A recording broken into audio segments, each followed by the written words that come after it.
I'm Aeronwy Thomas. I'm going to be reading from my latest book, Burning Bridges, published by Stanley Barkan's Cross-Cultural Communications, New York. My first poem is an anecdotal account of the days spent with my parents, Kathleen and Dylan Thomas, and my two brothers in southwest Wales, and it is called Later Than Larn.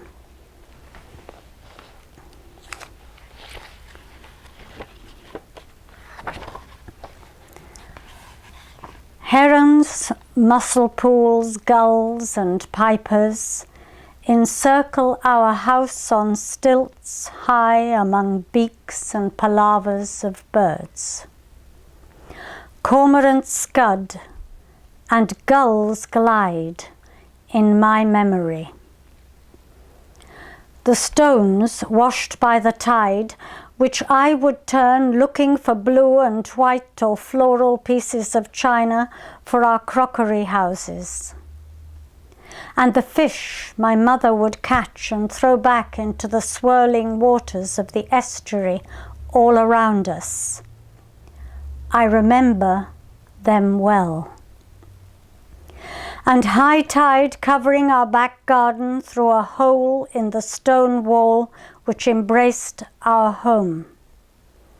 The tide carrying our makeshift boats on its back, pieces of lumber, an old zinc bath, and I can still recall the envy I felt when they bought my brother a boat called the Cuckoo. And I remember the hole in the wall was called grandly by all the harbour. And who could forget sliding down the mud banks at low tide into the rivulets left by the receding waters, or running along the cliff walk and stirring up a din outside the shed that was my father's writing den. The memories race back, and the thrill of peeping through the keyhole, I was always the most naughty, to see my father writing his poems about gulls, hills, and cormorants on estuaries, which he saw through his wide vista window as he sat bent, writing in crabbed letters, pressing against the hard surface of the kitchen table that was his desk. We were poor those days, though I can't remember being poor in Larn, in those balmy, never-to-be-forgotten days, green and golden. Herons, gulls and pipers still encircle our house on stilts, and the cormorants still scud and glide in my memory. And now I'm going to read a poem entitled Daughter. Curled like a starfish, my daughter bites her own tail. Brought in by breakers, she rests on a sandbank. I watch her breathe, awash in sleep. The moon lights her watery face. Stranded in dreams, she smiles in sleep.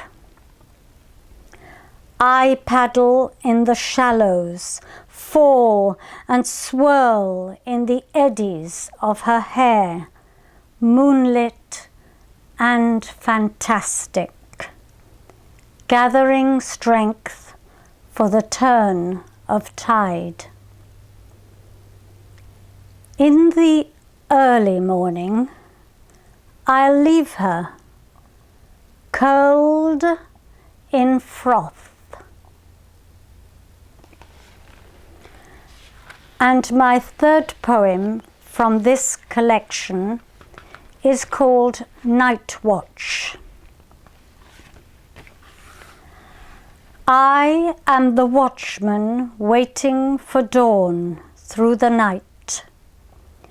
I see the stars and moon pasted on the backcloth sky, lighting familiar shapes to gross shadows. I strain to see the brook running behind the copse, fingers of light shaken by wind flicker.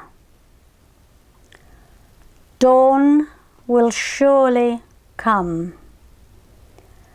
The brook and the birds on their trees return. I sit and wait all the night hours. And now, to finish, a poem from another collection, Rooks and Poems, published by Martin Holroyd of Poetry Monthly, Nottingham, Great Britain, and it is the title poem. So it's Rooks and Poems. I drew back the curtain and saw rooks not cawing in the night. A fox about to bite the hand that stole its prey.